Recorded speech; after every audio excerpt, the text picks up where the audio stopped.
Barbarigo, scuola paritaria, scuola media, liceo classico scientifico e musicale, istituto tecnico economico, istituto Barbarigo, scuola per crescere. Per me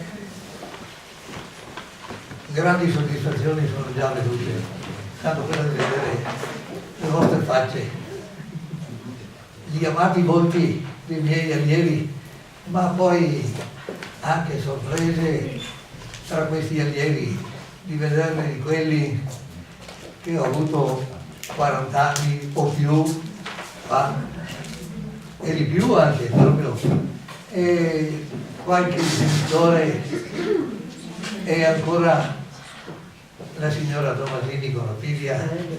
Veramente mi sento onorato di queste presenze.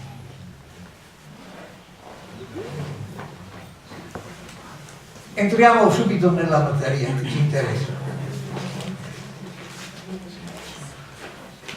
Abbiamo visto la prima volta e letto il canto di Francesca da Rimini, il quinto, rombo, se è possibile. La volta scorsa abbiamo visto il canto decimo e il canto di Farinata. Stasera abbiamo il canto di Ugolino, il 33 dell'Inferno. È un giro incredibile quello che fa Dante dall'inizio, dalla selva. Il passare presto al primo gruppo di dannati, ignavi, al secondo gruppo, quello dei lussuriosi, che hanno posto la loro vita nella ricerca del piacere o sensuale o sentimentale. E subito dopo abbiamo visto che ci sono gli avà, i golosi, che hanno messo tutto il loro piacere nel mangiare e nel bere.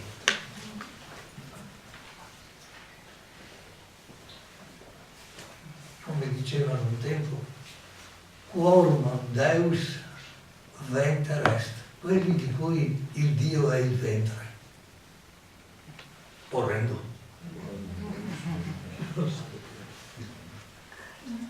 E abbiamo proseguito, sappiamo che Dante prosegue con gli iracondi, a cui fanno da contrasto gli accidiosi, con gli avari a cui fanno contrasto i prodighi, e poi arriva agli erasiarchi, agli eretici, e dopo gli eretici ancora una successione pesante.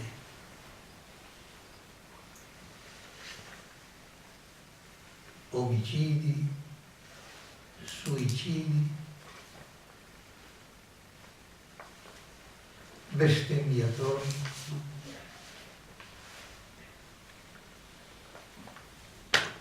e assieme a questi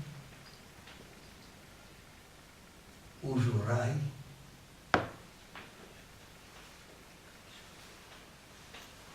un insieme impressionante.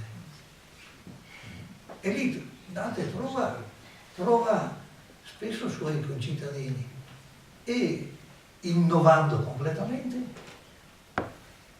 parla dei suoi contemporanei o di quelli che immediatamente hanno preceduto. È una maniera diversa di affrontare i temi fondamentali della vita. E poi comincia con una serie ancora più volgare, se si può dire, mezzani, seduttori,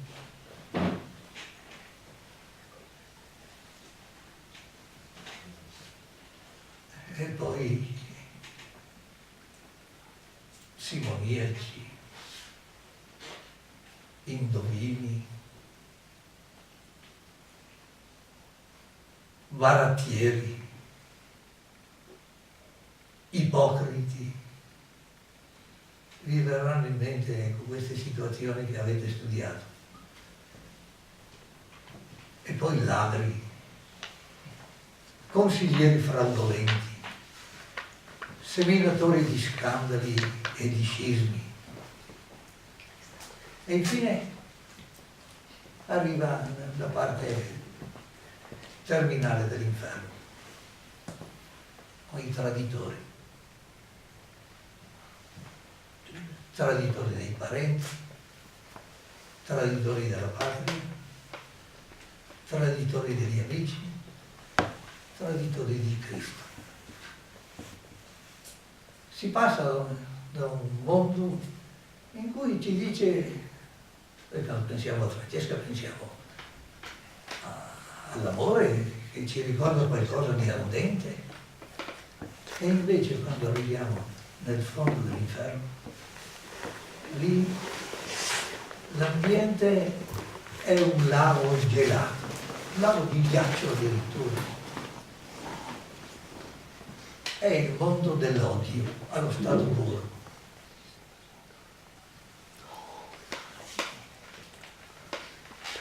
E tra questi che sono in questo lago gelato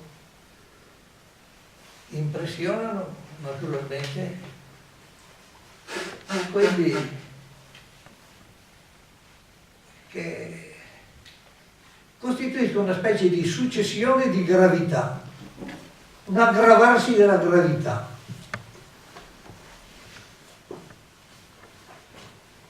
Viaggio tremendo, esperienza agghiacciante. Perché questo mondo dei dannati è così spaventoso? Già le prime parole della porta dell'inferno, lasciatemi speranza voi che entrate, dicono che c'è un carattere di definitività. Già tutto è concluso, finito, permanente, stabile. E come nasce questa? Da un caso, da una trascuratezza, da qualcosa di un atto di leggerezza? No, non pensa questo Dante. Dante è ben convinto che si tratti di scelte determinate, scelte volute, scelte nate in determinate situazioni in cui la volontà ha deciso di scegliere una parte. Non c'è niente di casuale. Noi non avremo tempo di affrontare il canto 15 del Purgatorio, quel canto 16, scusate, che è quello di Marco Lombardo, dove se si proclama qualche cosa di chiaro e netto in maniera irrefutabile è che l'uomo è un essere responsabile, che ha intelligenza e volontà con cui si determina. Inferno e paradiso non hanno niente di casuale. È vero che gli ignavi che non hanno voluto scegliere nel bene e nel male sono all'inferno, ma guardate che valore ha mettere all'inferno chi non fa nulla di bene e di male. È impressionante.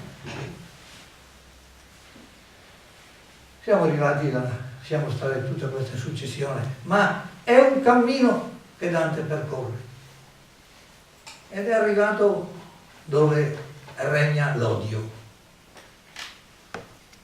nel mondo dei traditori.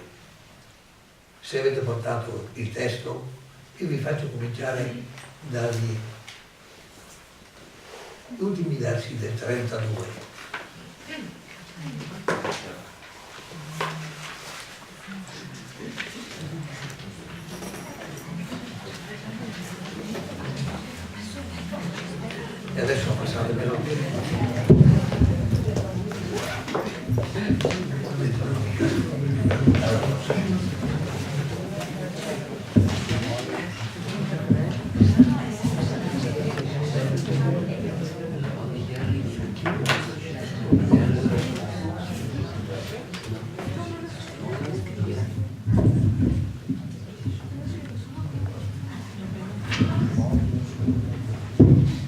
Siamo in quella parte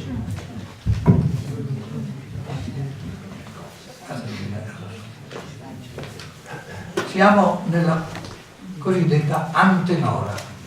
Il nome sarebbe del mitico Antenore, fondatore di Padova, che nel Medioevo era ritenuto traditore di Troia, era suo padre.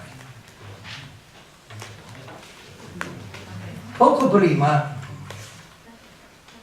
dell'episodio che noi cominceremo a leggere, Dante risolve il caso della sconfitta terribile avuta dai Guelfi a Montaperti. La grande vittoria dei Ghibellini,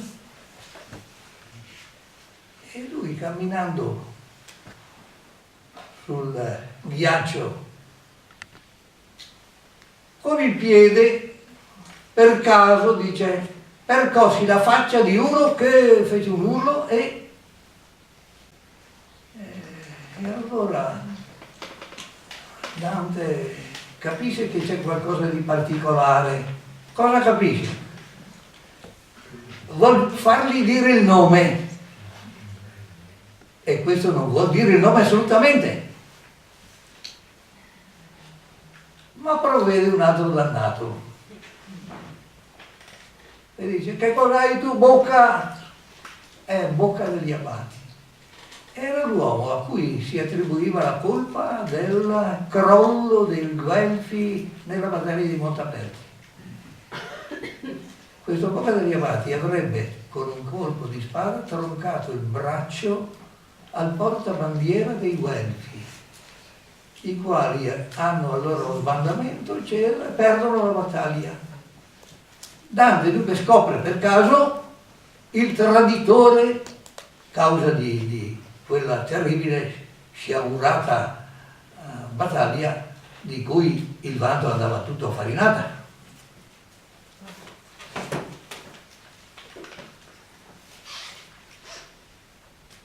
Averlo scoperto e anche sentir dire da chi aveva rivelato il nome di Bocca fa sì che proprio chi gliel'aveva indicato non sia contento di dirne uno, ma ne elenca tutta una serie di altri traditori. E così si arriva al verso che ci interessa.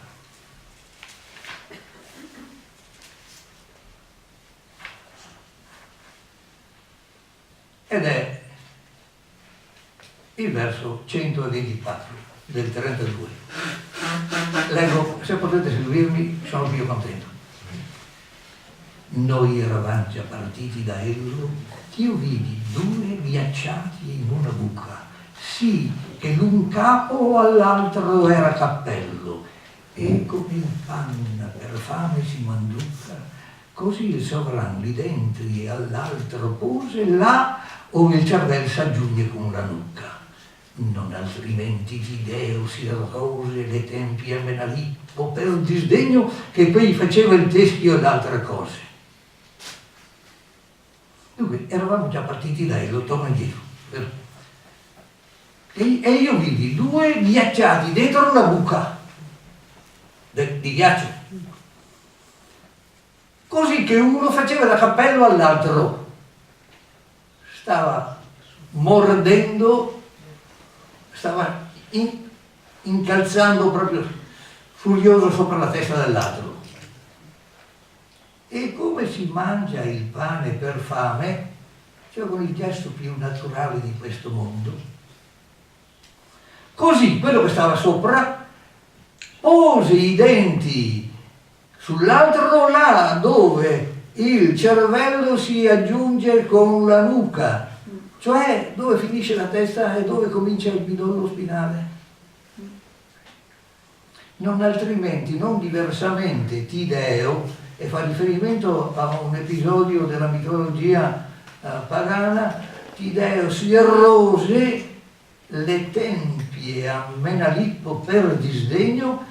Questo Tideo era stato colpito a morte da Menalippo, ma era riuscito ad ammazzare Menalippo, e allora si fa portare da ordine, lui moribondo, la testa di Menalippo, si mette non diversamente da quello che vede lui davanti, dice, e questo si erose, si godeva a masticare le tempie a Menalippo per disdegno, per bisogno furioso, gesti che hanno del bestiale e del, così non si può dire irrazionale, siamo in un ambito che è sotto il bestiale.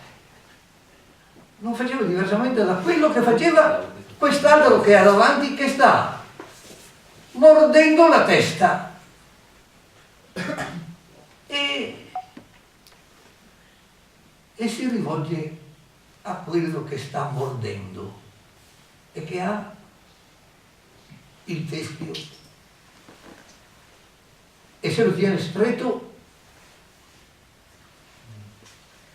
e si rivolge a lui e gli dice: o tu che mostri per sì bestial segno odio sovra colui che tu ti mangi, dimmi perché dissi io. Per tal convegno che se tu a ragion di lui ti piangi, sappiendo chi voi siete e la sua pecca, nel mondo s'uso ancora io te ne cangi, se quella con chi io parlo non si secca. Tu che mostri in maniera così bestiale, dimostri l'odio sopra colui che tu ti mangi, anche qui, che tu ti godi a mangiare, quel ti vuol dire questo.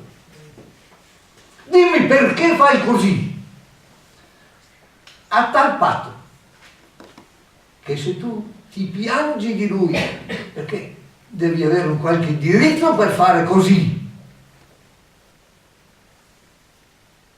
sapendo chi voi siete e la sua pecca, la pecca di colui che è roso e masticato dal peccatore che sta sopra, io possa cambiare la tua fama nel mondo se la lingua con cui parlo non si secca.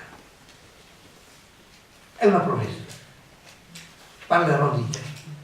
E qui comincia il canto 33. La bocca, vedete che comincia in maniera immediata e visibile. Sollevò dal fiero pasto quel peccator, forbendola ai capelli del capo che gli avea di retro guasto. Poi cominciò: tu vuoi che io rinnovelli disperato dolor che il cor mi preme, già pur pensando pria ch'io ne favelli, ma se le mie parole di esser dienne seme, che frutti infamia al traditor ch'io rodo, parlare e lagrimar vedrai insieme. Torno all'inizio. Sollevò la bocca dal fiero pasto. Sentite che già noi non diciamo, ecco, termini del genere, fiero, feroci, pasto. Poi il peccatore, non c'è dubbio che sia un peccatore e non c'è dubbio che sia uno che ha delle colpe gravissime, un traditore alla patria, e Dante alla patria tiene. Forbendola ai capelli, ecco, si pulisce la bocca con i capelli del capo che aveva guastato nella parte posteriore. Poi cominciò: tu pretendi qualche cosa, tu vuoi che io rinnovi il disperato dolore che mi preme il cuore. Siamo nel regno della disperazione, perché l'inferno è un mondo di disperati. Ma è un dolore disperato che mi preme. E adesso cominciano queste, sentite, queste R. Ce n'è una serie spaventosa di R. Che il cor mi preme già pur pensando pria che io le favelli, ma se le mie parole devono essere un seme, che frutti, che germini, che faccia nascere infamia, che getti dell'infamia. Costui è peggiore di me, è più infame di me. Infamia al traditore che io rodo.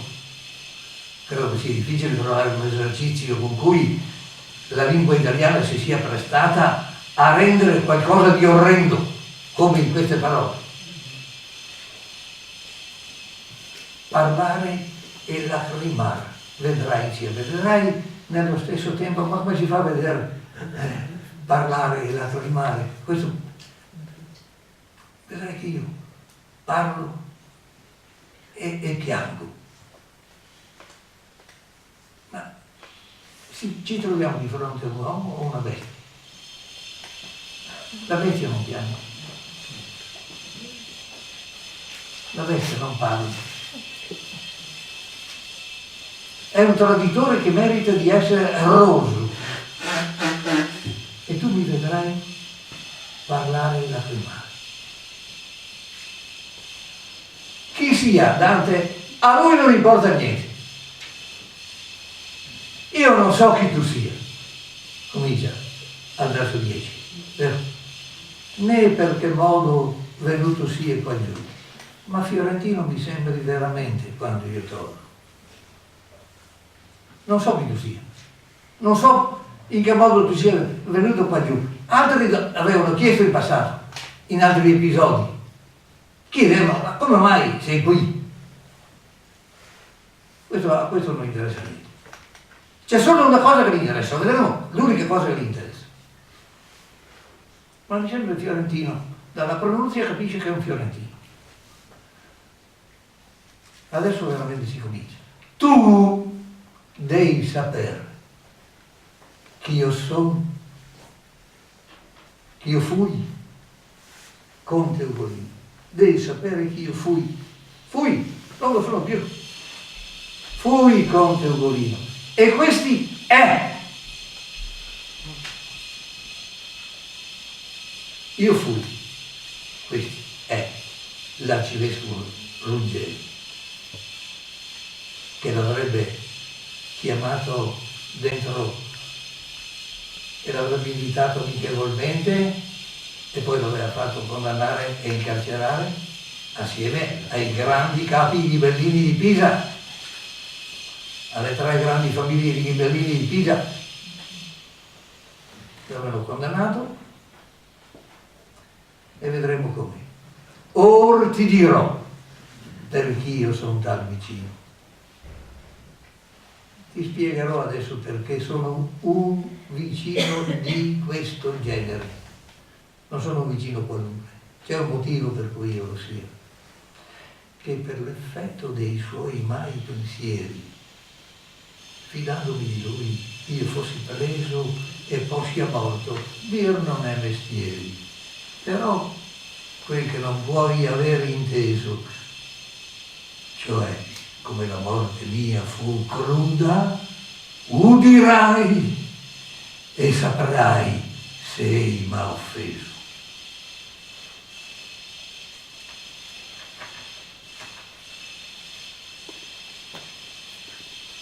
Questo arcivescovo Ruggeri era evidentemente il capo ghibellino di quell'insieme di consorterie che si era trovato mal partito, perché effettivamente Pisa, che si era messa contro 3 stati vicini, Genova, Lucca e Firenze, era messa veramente male. I genovesi avevano battuto i pisani, lotta tra repubbliche marinare, alla Meloria.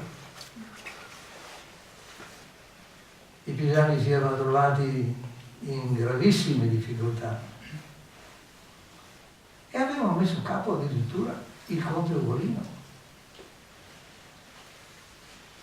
E il conte Ugolino aveva cercato di cercare diplomaticamente buoni rapporti con i due stati immediatamente vicini, e cioè con Lucca e con Firenze.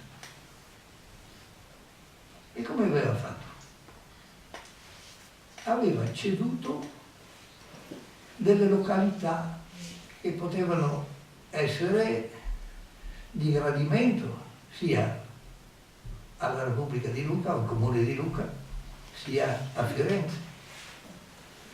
Era stato, come dire, una tecnica diplomatica per cercare di tenere buoni i vicini nel momento del pericolo. Ma era stato accusato di tradimento dai ghibellini di Pisa. Il popolo invece di Pisa era in gran parte guelfo, ma chi dominavano erano i magnati ghibellini. E lui spiega al verso 16 che per effetto dei suoi maligni pensieri, fidandomi di lui, che lui mi aveva invitato amichevolmente, io fossi preso, catturato e poi sia morto, condannato a morte, non c'è bisogno di dirlo. Vedete come ha sbarazzato il suo caso, parrebbe come una cosa da nulla. Non stato preso e ucciso. Non è mica vero che fosse una cosa da nulla.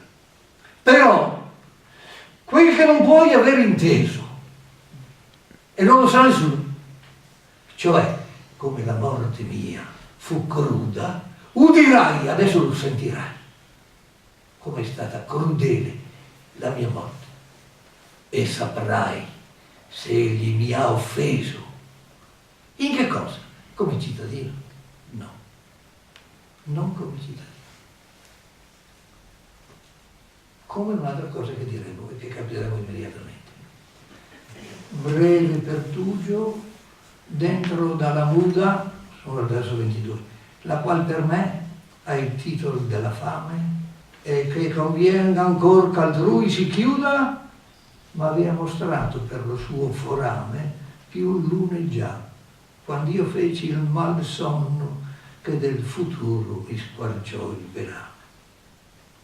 Questi pareva a me maestro e donno, cacciando il lupo e i lupicini al monte perché i pisani veder Lucca non ponno, con cagne magre, studiose e conte Gualandi, con Sismondi e con Lanfranchi s'aveva messo dinanzi della fronte, in picciol corso mi pariano stanchi lo padre e i figli, e con la mute scala mi parea loro veder fendere i fianchi. Quando io fui desto innanzi la dimane, pianger sentii tra il sonno i miei figlioli che era con meco e di mandare del pane. Allora, dal verso 22, un breve foro dentro alla torre della muda, dove mettevano le aquile a fare la muta delle penne, il mutamento delle penne, la quale torre, per causa mia, si chiama adesso la torre della fame, e nella quale è necessario che venga chiuso qualche altro, quel breve pertugio, quel breve foro della torre, mi aveva mostrato attraverso il foro, il passaggio della luce, mi aveva mostrato più lune già. Erano già 9 mesi che si trovava dentro alla torre con i figli e nipoti. Lui con altri 4. I figli veri ce n'era uno solo, gli altri erano nipoti. E magari erano anche delinquenti violenti, questo lo si sa. ma lui non li distingue, li mette tutti insieme, li chiama figlioli. Questo foro mi aveva fatto capire che erano passati più lunazione, erano passati esattamente 9 mesi. Quando io feci il mal sonno, quando feci un sonno infausto che mi squarciò il velame del futuro, questo sogno premonitore, meravigliose invenzioni di Dante, semmai ce ne sono state, questo sogno con cui lui capisce il suo futuro immediato. Questi che sto mangiando, vuol dire, questo che sto rodendo, pareva a me, il maestro è signore della caccia. Nella caccia sono tanti i cacciatori a cavallo che inseguono e c'è uno che dirige, il maestro della caccia. Maestro e signore, cacciando il lupo e i lupicini verso il monte che distingue la zona di Pisa da quella di Lucca. Il monte per cui i pisani non possono vedere Lucca, che è al di là di questo monte, con cagne magre, furiose e abili, gualandi, con Sismondi e con Lanfranchi, lui se li era messi davanti e quasi li mandava avanti alla caccia. Alla caccia di chi? Del lupo e dei lupicini. Il lupo che è lui e i lupicini che sono i suoi figli. Dopo una piccola corsa mi parevano stanchi lo padre e i figli e con le acute scane mi parea lor veder fendere i fianchi. Questo sogno si conclude che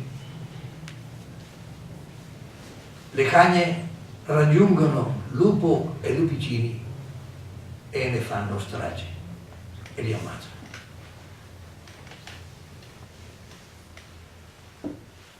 Verso 37. Quando io fui desto, innanzi la dimane, pianger sentii tra il sonno i miei figlioli che erano con meco e domandar del pane.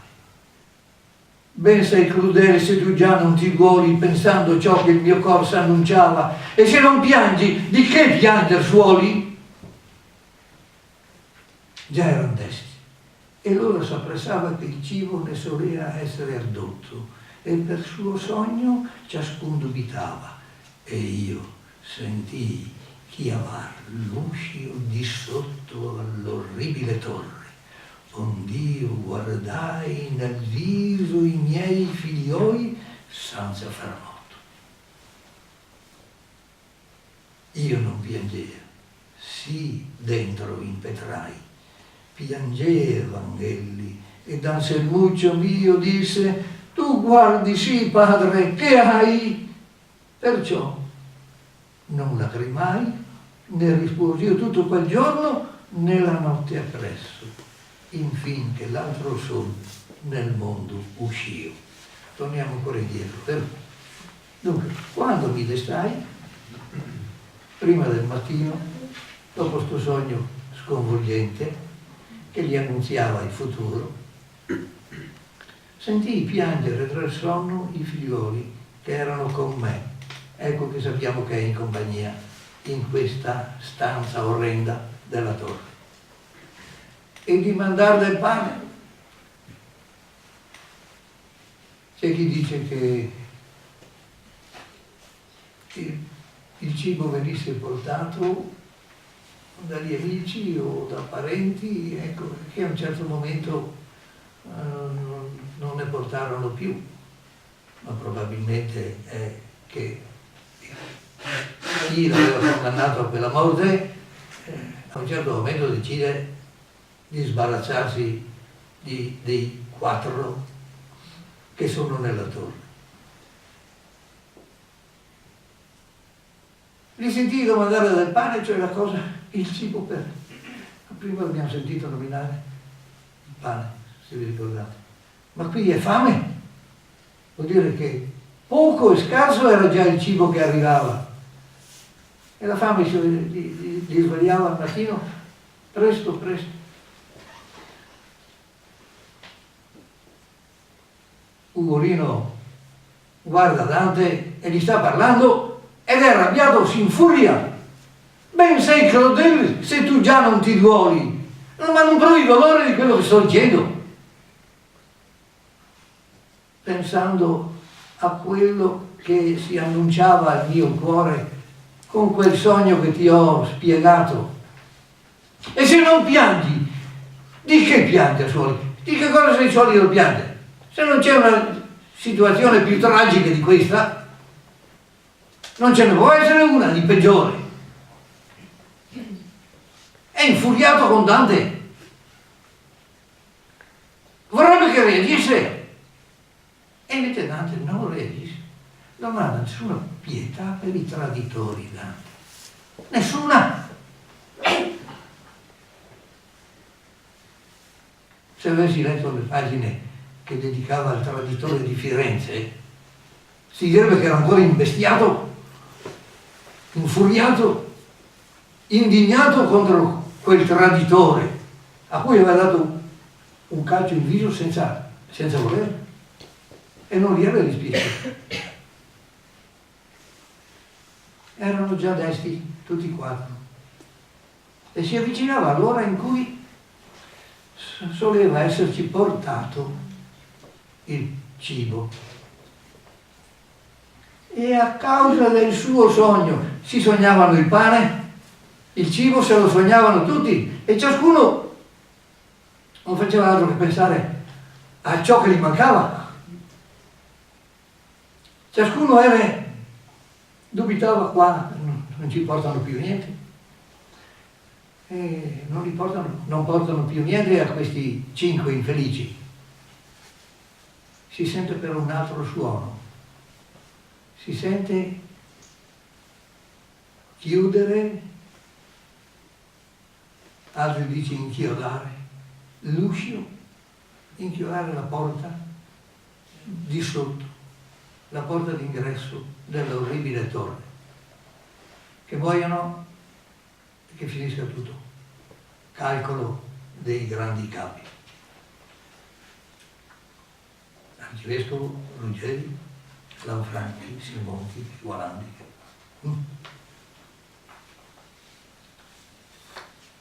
Per cui io guardai. Guarda i figlioli senza dire parola. Era un silenzio agghiacciante. E cosa dire? Cosa poteva dire? E cosa potevano dire? A un certo momento uno scoppia, è un figliolo. Leggiamo allora, verso 49. Io non piangevo, sì dentro impetrai, piangevan egli, e il Danselmuccio mio disse: tu guardi sì, padre, che hai? Non piangevo, ero diventato come di pietra, con un cuore di pietra, insensibile. Ma essi piangevano tutti. E Anselmuccio, sentite la bellezza di questa forma così affettuosa. Anselmuccio mio disse: tu guardi in un modo diverso dal solito. Che cos'hai? Tu hai capito tutto come va a finire. Perciò non lacrimai, ne risposi io tutto quel giorno nella notte appresso, infin che l'altro sol nel mondo uscì. Non piansi e ne risposi per tutto quel giorno nella notte successiva, finché l'altro sole, finché si arrivò al giorno successivo.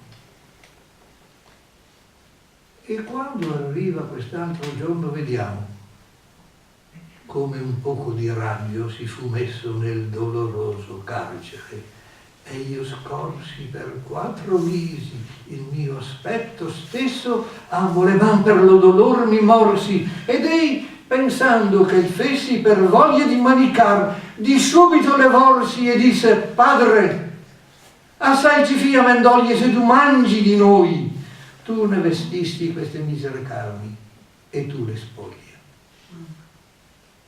Dunque quando arriva un po' così, un raggio di sole nel carcere e la luce mi pervade, perché siamo in un carcere tenebroso, di solito non si vede niente, adesso che arriva la luce e la scena si vede e diventa evidente e vede nei 4 visi di questi figlioli, vede il suo aspetto, capisce che stanno comprendendo tutto e che tipo di morte si avvicina.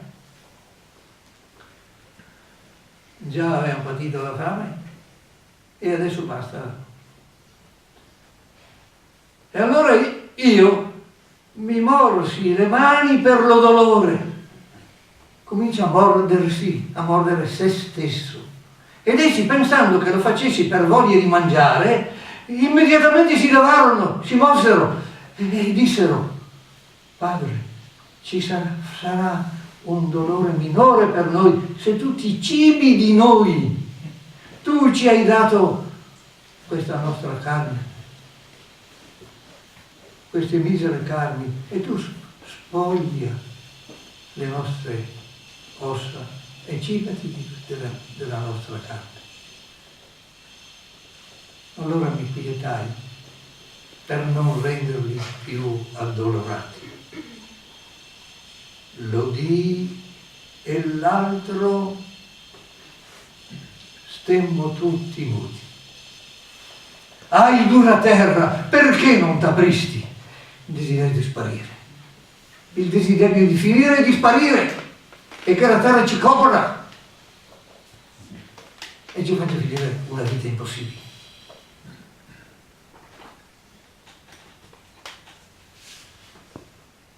Poscia che fummo al 4° dì venuti, Gaddo mi si gettò disteso ai piedi dicendo: Padre mio, che non m'aiuti?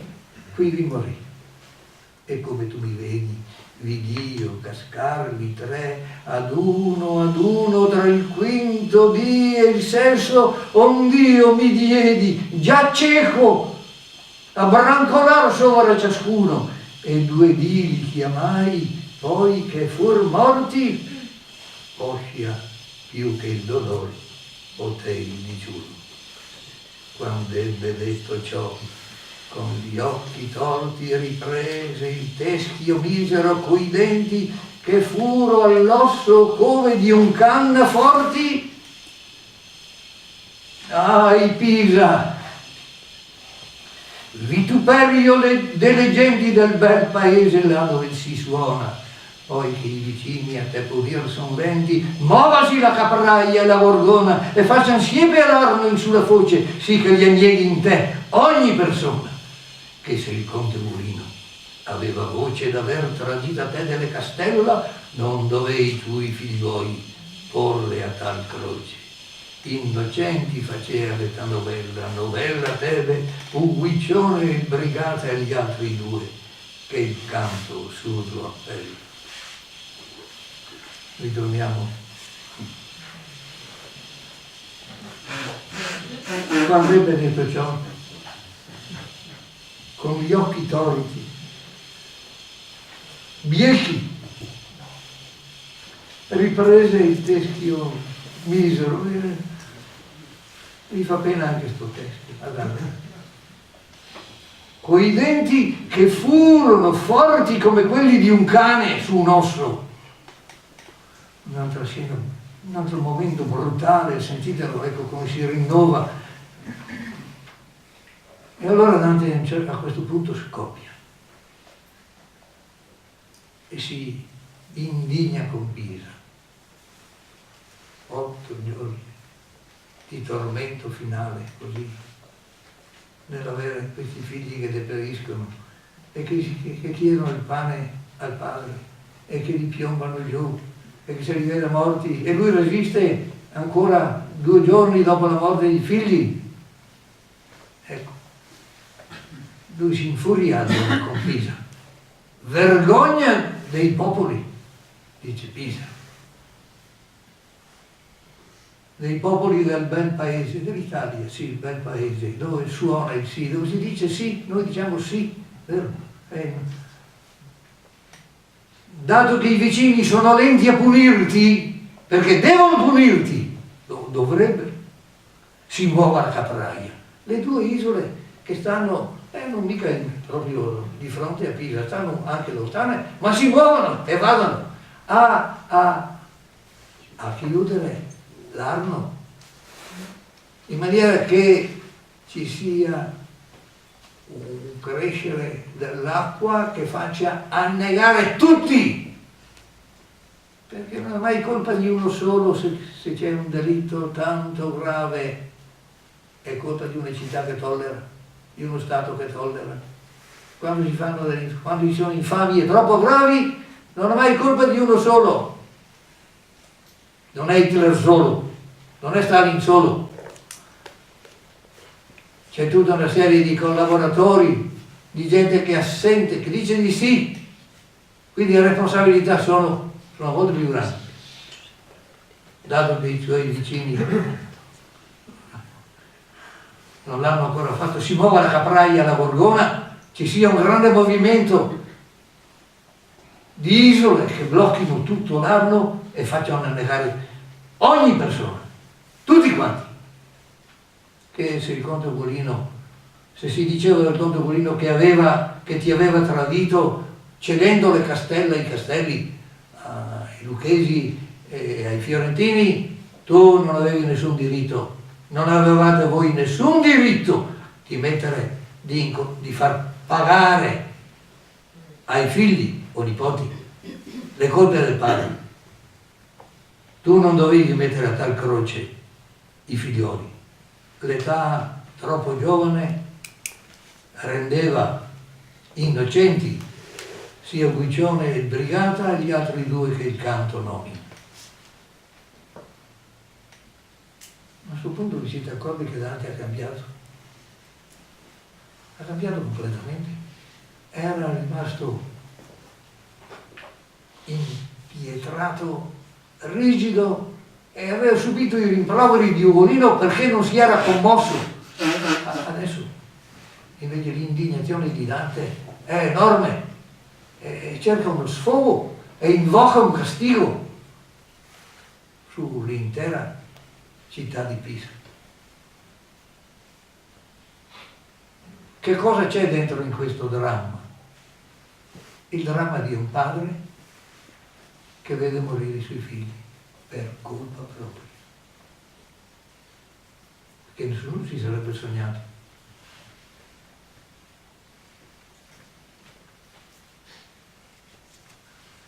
Le responsabilità erano sue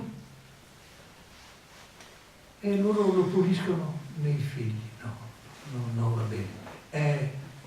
Ma lui Ugolino non è capace di tollerare che si puliscano gli incolpevoli. E questo lo turba. Questo uomo che è una bestia che sta mangiando, rodendo un teschio, è invece un padre che soffre per i suoi figli, che vengono puliti senza avere colpa. Certamente Dante le ha pensate tutte, le ha pensare a quel sogno premonitore, per esempio, in cui lui ha sentito che quello che stava per capitare, questa tragedia tremenda, che però è una tragedia che dura giornate, in cui non c'era la resistenza fisica dei figli, c'è un cedere totale e implorare e arrivare a dire ma mangia le nostre carni. Allora Dante lentamente dalla considerazione del tradimento passa ad altro, passa alla considerazione delle colpe di chi fa pagare sugli innocenti quello che non hanno fatto, quello di cui non sono colpevoli. E gli pare intollerabile e si sfoga contro Pisa. Adesso dobbiamo fare un attimo di pausa, perché dobbiamo finire il canto, perché ce n'è una parte che di solito è trascurata. ma è altrettanto, è un'altra piccola meraviglia dantesca, la seconda parte del canto. Una pausa brevissima.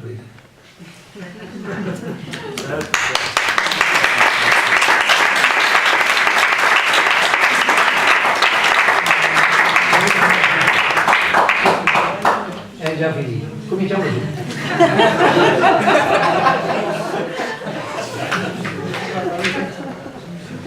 Allora, seguitemi. Sono al verso 91.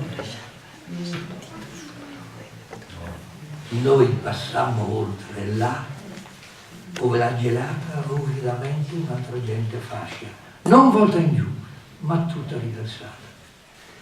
Lo pianto stesso lì pianger non lascia, e il duol che trova in suoi occhi rintoppo si volge in dentro a far crescere l'ambascia, che le lacrime prime fanno groppo e sì come visiere di cristallo riempiono sotto il ciglio tutto il coppo.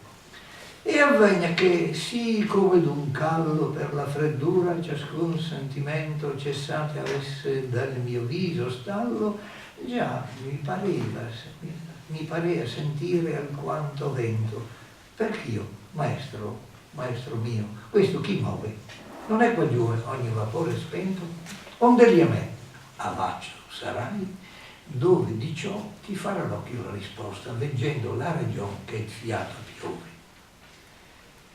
E un dei tristi della fredda crosta gridò a noi: o anime crudeli tanto, che data v'è l'ultima posta, levatemi dal viso i duri veli, sì che io sfoghi il dolor che il cor mi impregna un poco, pria che il pianto si raggeli.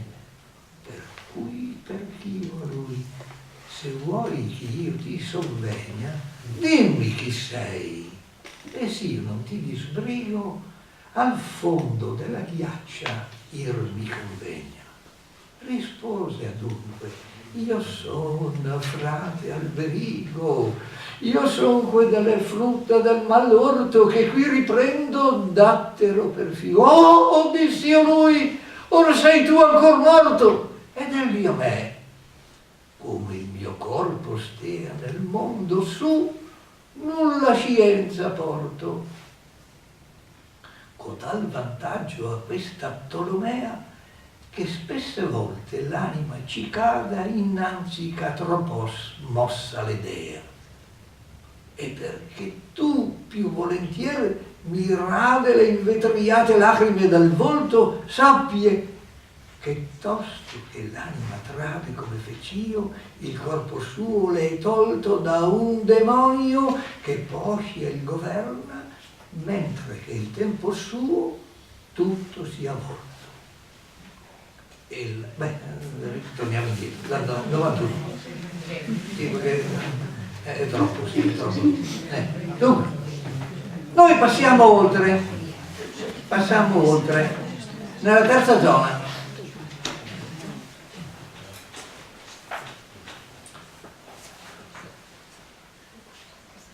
La prima era Caina, dopo c'è stata Antenora, adesso la chiama la Tolomea, che è un traditore di amici.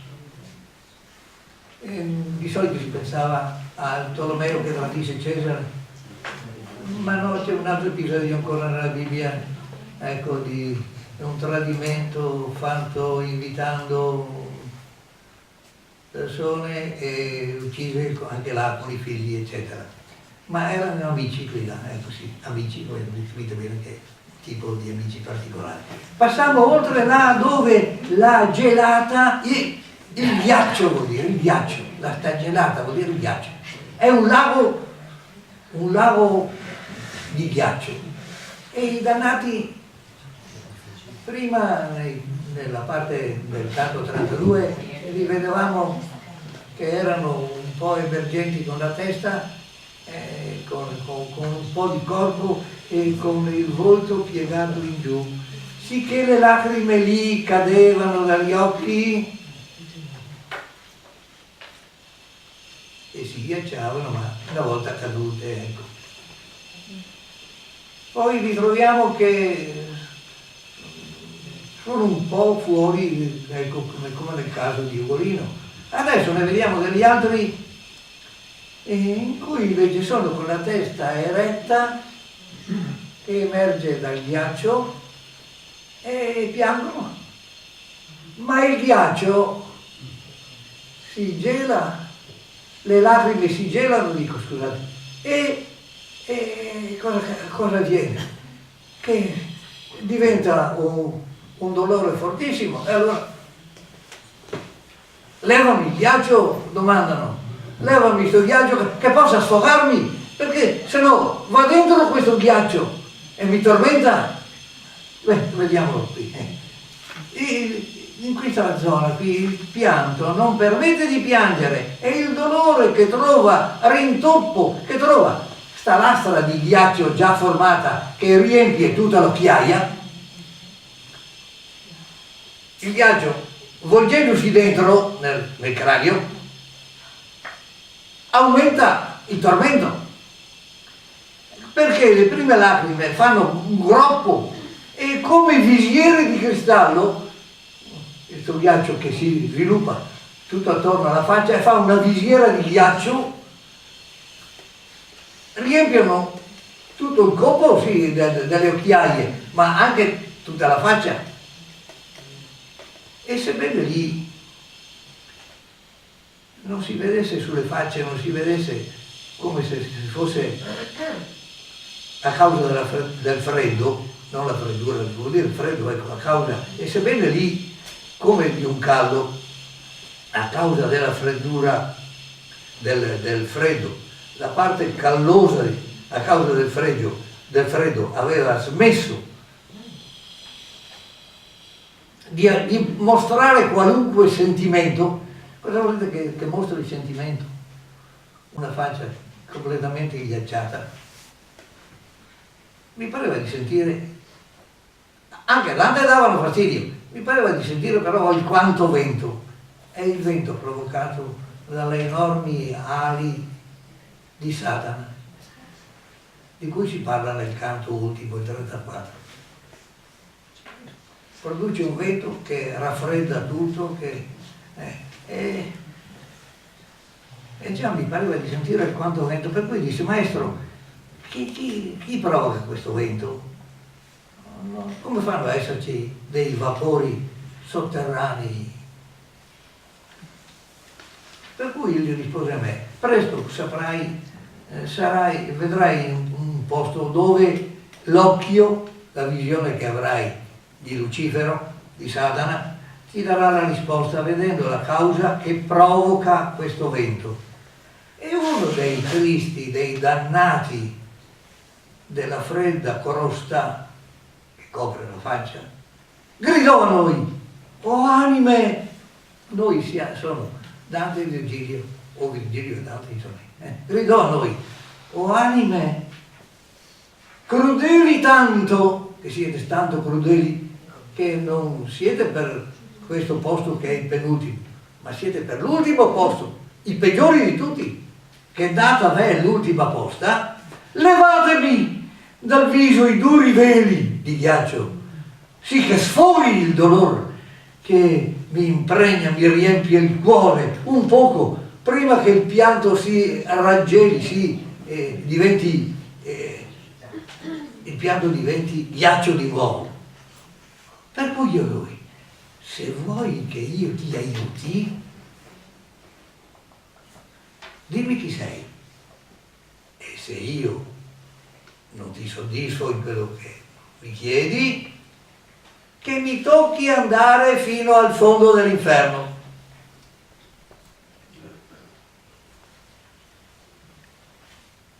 Ripeto, promette tanto. Rispose dunque: io son frate Alberico, io son quelle frutta del maluso, del malorto, che qui riprendo dattero per figo. Era uno della famiglia Guelfa di Faenza, che apparteneva a un ordine religioso dei frati gaudenti, frati godenti, chiamavano così, che avevano la preoccupazione soprattutto di mettere pace tra i cittadini. Capirete che questo non ha messo pace, ecco, se Dante l'ha collocato qui.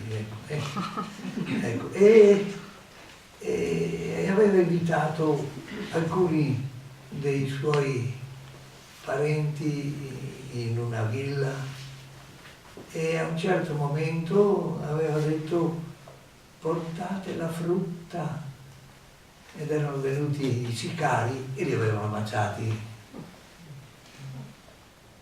Era quindi un'anima pacifica, ecco. E lui rivela subito: io sono, ecco, io sono quello della frutta, diceva quello della frutta dell'orto maligno, vero? Che qui riprendo dattero per figo, ecco, riprendo il dattero che è più dolce del figo, e quindi ricevo una paga, una punizione più pesante, ecco. Oh, a Dante viene in mente, disse lui, ma sei già morto? E io so che tu sei vivo, vuol dire. Ed egli a me: non so in nessun modo come il mio corpo stia nel mondo. So che il mio corpo gira nel mondo da vivo, il mio corpo. Ma non lo so perché, non porto nessuna scienza di come ci sia questo fenomeno, per cui il mio corpo è vivo nel mondo. E lui è all'inferno. Questa Tolomea, questa zona, Tolomea per i traditori degli amici, ha questa superiorità sulle altre zone, che spesse volte le anime cadono giù qui prima che la parca Atropos abbia tagliato il filo, cioè si trovano all'inferno con l'anima prima che sia data la morte al corpo. E perché tu mi tolga le lacrime invetriate dal volto, sappi che non appena l'anima tradisce come ho fatto io, le è tolto il corpo da un demonio che poi gestisce questo corpo, lo regola, fa tutto quello che deve fare un'anima viva per tutto il tempo che deve vivere. L'anima, intanto, leggiamo insieme, ruina, precipita giù in siffatta cisterna, e forse pare ancora lo corpo suso dell'ombra che di qua dietro mi verna. Tu devi sapere, se tu vien pur mo giuso, egli esser branca noria, e son più anni poscia passati che fussi racchiuso. Dunque l'anima, sostituita da un demonio, è precipitata all'inferno. L'anima rovina giù in questo lago ghiacciato, e forse il corpo appare, si vede su nel mondo, lo si vede ancora. Il corpo dell'ombra, si vede ancora il corpo di un'altra persona, dell'ombra, che qua dietro passa a trascorrere l'inverno. È uno che ha capacità di scherzare sulla sua condizione orrenda. E ce n'è un altro che sta passando l'inverno qua dentro. È Ser il notaio Brancadoria, e sono più anni passati da quando si trova qua. Io credo, dissi io lui, che tu mi inganni, che Brancadoria non morì un quanto, ma è morto Brancadoria, e mangia, e beve, e dorme, e veste panni.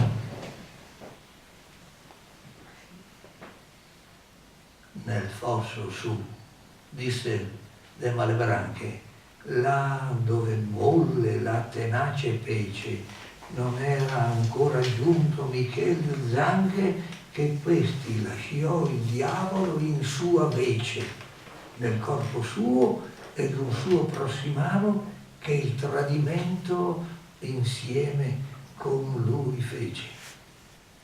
Ma distinguiugi mai in qua la mano, aprimi gli occhi, e io non li riapersi, e cortesia fu lui esser villano.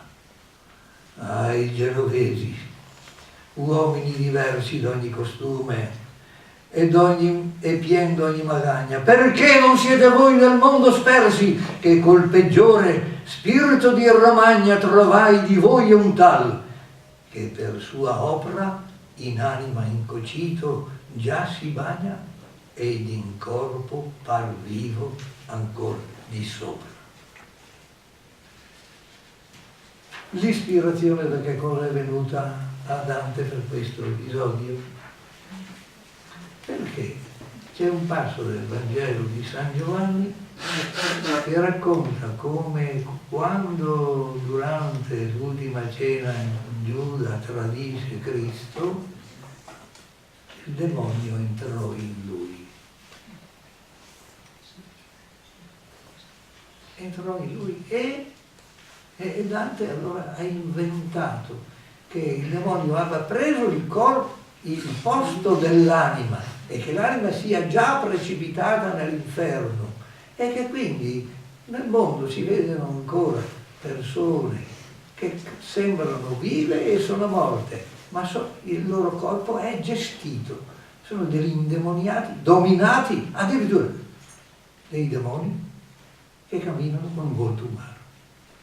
Vediamo l'invenzione che ha così ecco del misterioso, ma è tremendo parlare di chi è già indemoniato, dominato dal demonio, da vivo, che ha un odio tale per il prossimo, che è disposto, vedete qui addirittura a scherzare, quanta malignità è condensata in questa creatura che arriva a ridere di sé e anche di qualche altro. Leggiamo ancora parola per parola, ecco.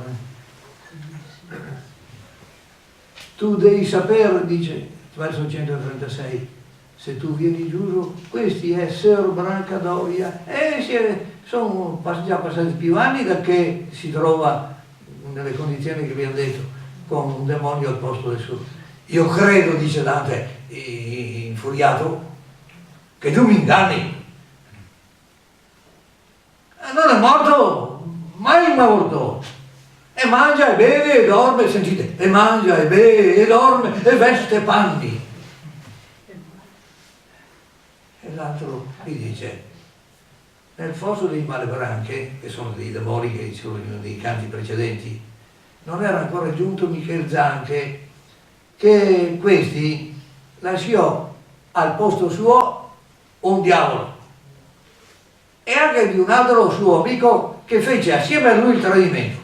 E adesso però che ti ho detto tutto, che ti ho rivelato tutto, dai, distendi la mano, levami il ghiaccio dalla faccia. E io non li ero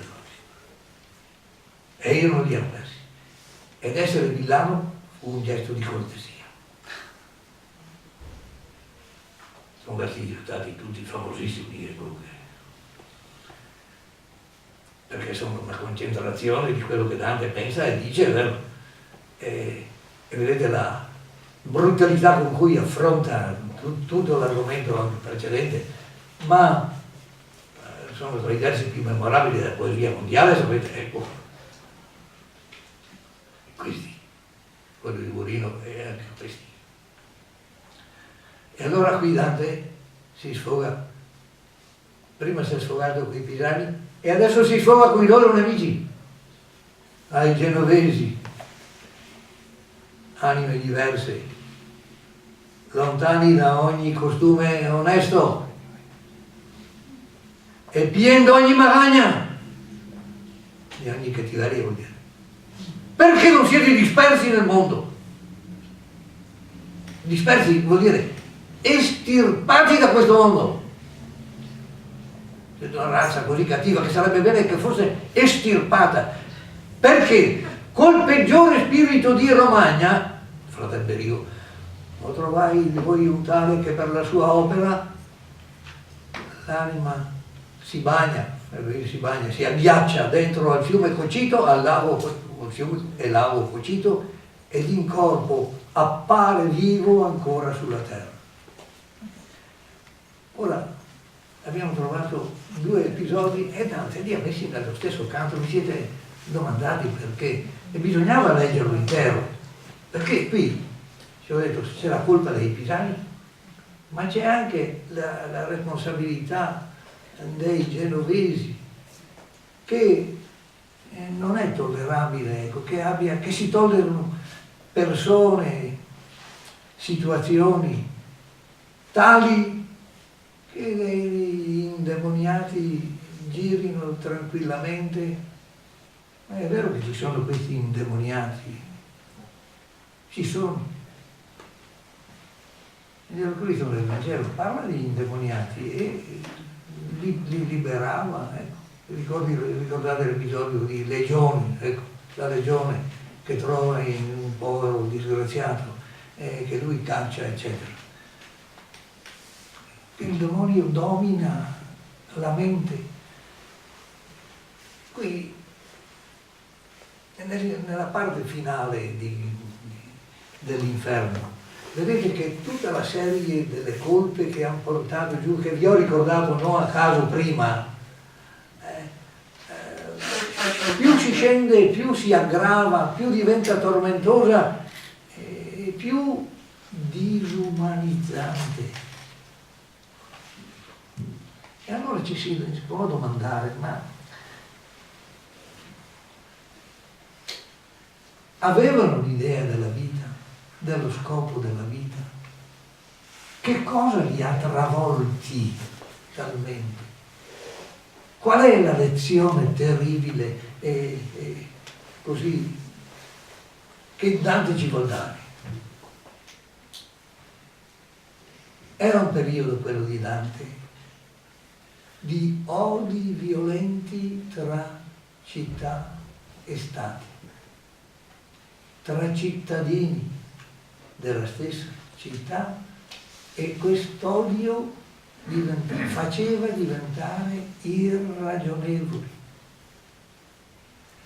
È una situazione, quella determinata dall'odio, che travolge completamente ogni intelligenza, che non fa capire più niente, che imbestia. L'odio imbestia. Ma è proprio tutto il contrario del disegno divino. Dio ci ha creati per conoscere, amare e servirlo, ma servirlo anche nel prossimo con l'amore. Il disegno divino è un disegno di felicità, ma quando l'uomo butta via questo disegno divino, nasce il regno dell'odio, e l'odio rovina la società. Non può andare avanti una società di gente che si odia e basta. Non voglio far cenni al presente, ma vi dico solo, pensate a come viviamo di risentimenti, di stizza, quando non anche di disprezzo delle persone. Guardate che sì, siamo molto lontani dal disegno di Dio anche adesso. Dante ci dà una lezione che è disarmante. Ci dice bisogna cambiare, e ce lo dice in maniera, ci dice mostrandoci le conseguenze nelle persone, perché siamo a volte così travolti che non siamo capaci di vedere nulla di buono in certe persone. e vediamo e disprezziamo e odiamo. E forse non ci accorgiamo. E forse non ce ne accorgiamo. Ed è terribile. Non c'è niente di più anticristiano. Adesso mi interrompo, sì, è giusto che mi interrompa. Che devo sentire anche voi e dopo se volete concludiamo insieme. Lo so che sono andato avanti, ho abusato della vostra pazienza. No. Dunque io è la prima volta che vengo, so che avete già cominciato prima a commentare i brani, questi canti della Divina Commedia, e però così, volevo sapere, professore, perché ha scelto questo canto 33esimo? Perché in qualche modo ha anticipato un po' la crisi qua nostra che viviamo, anche qua di governo? Non so, ha delle visioni, quelle del futuro, ha anticipato, perché vedendo Pisa, le lotte tra Pisa e i fiorentini, lucchesi. No, ero scherzare. Era uno scherzo. Va bene, sì, era uno scherzo. Lo accetto come uno scherzo. No, ma perché l'ha scelto come canto? No, perché voleva mettere in l'ho evidenza. scelto assieme a un piccolo gruppo che sono le persone che ho qui davanti, ecco, che stanno organizzando il gruppo degli ex amici, ecco, ex allievi, dico scusate, ecco, no ex amici che siamo tutti, ecco, e assieme a loro abbiamo fatto una scelta, abbiamo detto ci troviamo 5 volte, facciamo, allora abbiamo detto Francesca Darimini, Farinata, Dell'Inferno e Ugolino. Adesso abbiamo fatto 2 volte, anzi volevo fare un'altra proposta. Avevamo indicato il campo 11 del Purgatorio. Io ci ho pensato ancora, ecco, e mi sono detto, qua io sono incerto tra il terzo e il quinto, ma cosa volete? A cominciare il Purgatorio, credo che sia una cantica non ben conosciuta, ma è talmente mirabile in una quantità di passi, e volevo proporvi invece dell'11esimo, facciamo il quinto canto del Purgatorio, che è un canto meraviglioso, il canto della Pia del Tolomeo. Vi verrà in mente forse quei 6 versi meravigliosi del finale del canto quinto, ecco, sì, sono impareggiabili, ma cosa volete? Si dice, pensavo anche di quell'8º. Sentite un attimo, facciamo tutti. Ma pensate all'inizio dell'8º, erano le giorni meravigliosi, tenerici il cuore, l'udite, un detto, i dolci. Queste sono soddisfazioni, sentire che lo sapete o non volete che no? Me l'hanno fatto, pensate, in giugno ci siamo ritrovati con un gruppo di miei allievi di 40 anni fa, e 41 o 39 o 42, ecco, non ricordo bene, e mi hanno accolto, erano miei allievi di latino, e mi hanno accolto cominciando Titire, tu patur, termine paghi, silvestre, lui usa, meditari, serena, nos patur. Insomma, sentirli dopo 40 anni recitare Virgilio, vedete, sono soddisfazioni morali.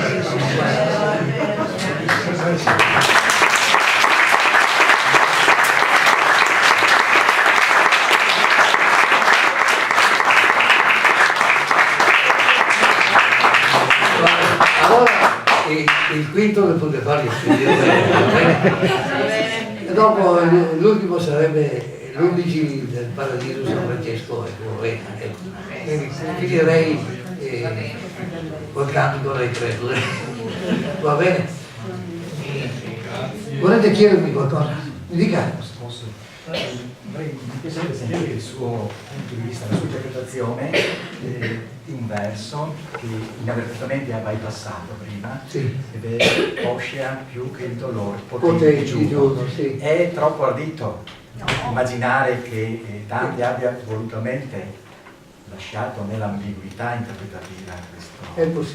È possibile. E la interpretazione ora non è più quella che facevano un tempo, che dicevano e lui, disgraziato, affamato, si è schivato di questi resti dei suoi figli. Ecco. No, la maggior parte propende per non...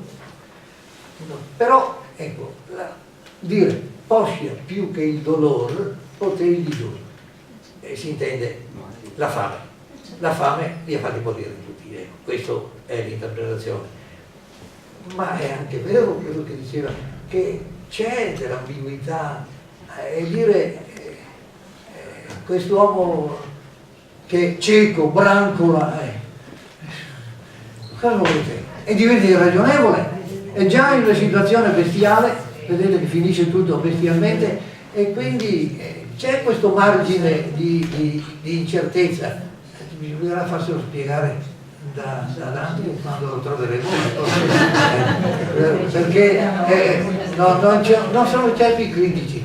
Su Ugolino, se avete modo di leggere il meraviglioso commento che ne dette il De Santis, è impareggiabile, è una pagina memorabile della critica, ecco, sì, credo che sia il più bello il commento, anche se c'è qualche aspetto su cui, ma in generale è un commento impareggiabile, ecco, quello non c'è nessun autore che sia arrivato, nessun critico che sia arrivato o commentatore che sia arrivato a darcene una interpretazione così umana. È vero, De Santis cercava l'uomo in concreto, ecco, l'uomo reale che esiste, e dice ma nessuno ne ha creati così tipi come Francesca o Farinata o Ugolino, ecco. Ma pensate, e io mi dico è l'Ulisse di Dante, che è qualcosa di talmente memorabile, no? Un ideale dell'uomo che adopera tutte le sue capacità per la conoscenza. Infatti non siete a vivere come brutti, ma per servire.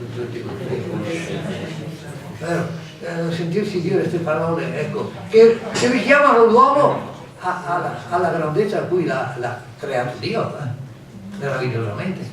Ecco, quindi, e che accetta anche nella fine, infinché il mare fu sopra noi richiuso e travolto il fetilato con tutte le acque, ricordate, che non lui che era stato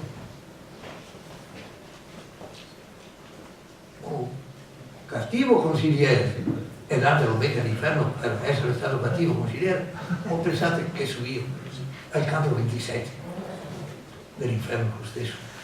Sono altre quelle scene meravigliose, quella in cui Guido da Montefeltro è chiamato da Papa Bonifazio, vero? E il Papa gli dice: ti perdono in anticipo del peccato che tu devi fare. Pensate, è così, che razza di malizia è arrivato ad attribuire al pontefice, ecco. E dopo invece bisogna arrivare al canto terzo, ho visto qualcuno che mi indicava prima il 3 del Purgatorio, ecco,